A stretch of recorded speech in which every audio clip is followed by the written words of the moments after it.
last night you started talking about education for children. How would you apply the principles to teenagers or youth today as a way of educating them? Okay, repeat the question. I'll repeat the question. Yesterday started talking about the education of children. How would you apply these principles to the education of teenagers today? First of all, I'm not class conscious. I don't come from a culture of generation gaps. You go to a country like India and use the phrase generation gap. You say, what? What's that? Nobody ever heard of it.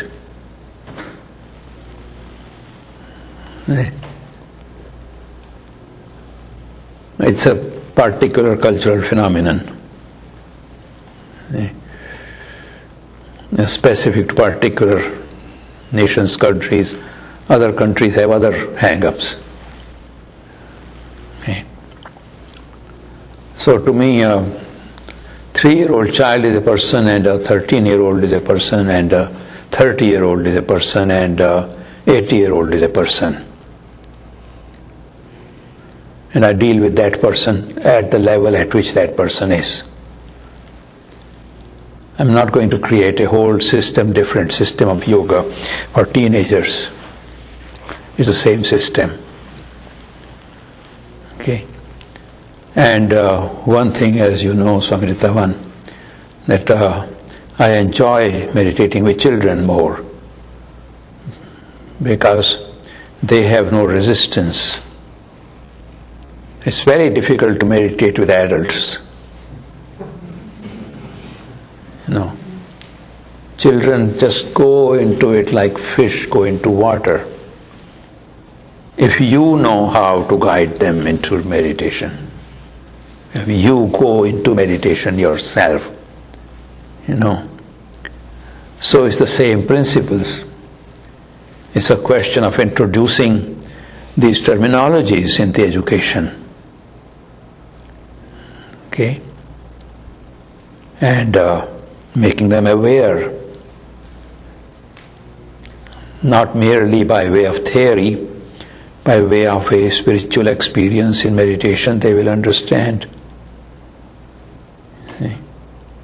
They will still experiment. It is human nature to experiment, but they will not go wild into drugs because they found something else that gives them an awakening to their own internal fullness. The problem is that all the education theories nowadays seem to start with the presumption of what is called tabla rasa, a blank slate. A child is a tabla rasa, a child is a blank slate. Okay.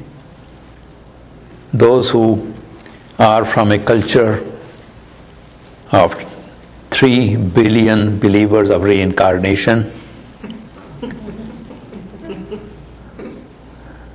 can only laugh at such a concept. No. A child is not tabla rasa, a child is not a blank slate. You just have to make the child aware of his own fullness. And we don't do that. We pretend to teach them instead of awakening the knowledge that is within them. And as the spiritual knowledge awakens, all other knowledge comes along easily.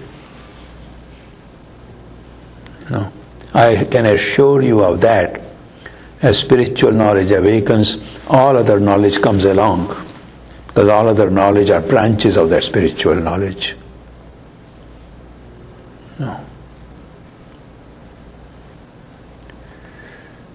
Okay. You have to decide what kind of terminology you use in your own daily language in talking to each other as parents, adults, and your children. And that terminology should become part of their interior development, the terminology in which they think. We have children here. I remember this one. From those days when she was a 2-year-old baby, used to come to the center. I just can't forget that baby. And she's sitting here because the terminology in which the parents talked in the family became part of her natural terminology. So she will come where that is part of natural culture. And I want to give you a project. Will you do something for me? Not so quickly. By the way, you know what I want when I die? I want you to celebrate my first anniversary of death in a certain way, by holding an international children's retreat.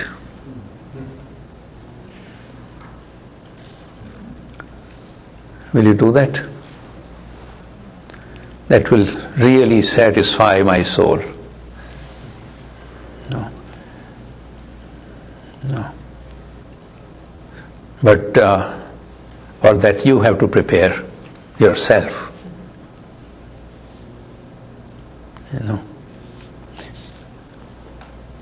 In 2010 is busy, 2011 sometime. So we want to collect the names of young people in our whole worldwide family system, from Germany to Korea, to Minneapolis to California, start contacting families and truly have a 3-day, 5-day, 7-day gathering of children and young people to whatever age. Will not make a very strict restrictions on age. Anyone who can think like a child. So that you don't exclude me.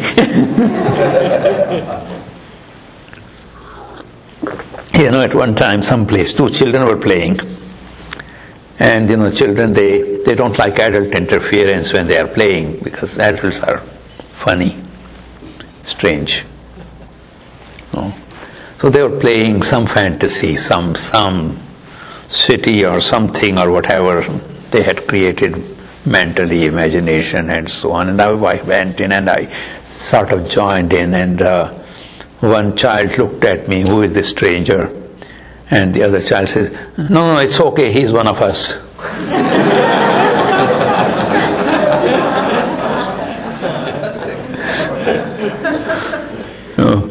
That's the best compliment I've ever had in my life. I was accepted in the company of those 2 children who were playing a fantasy game.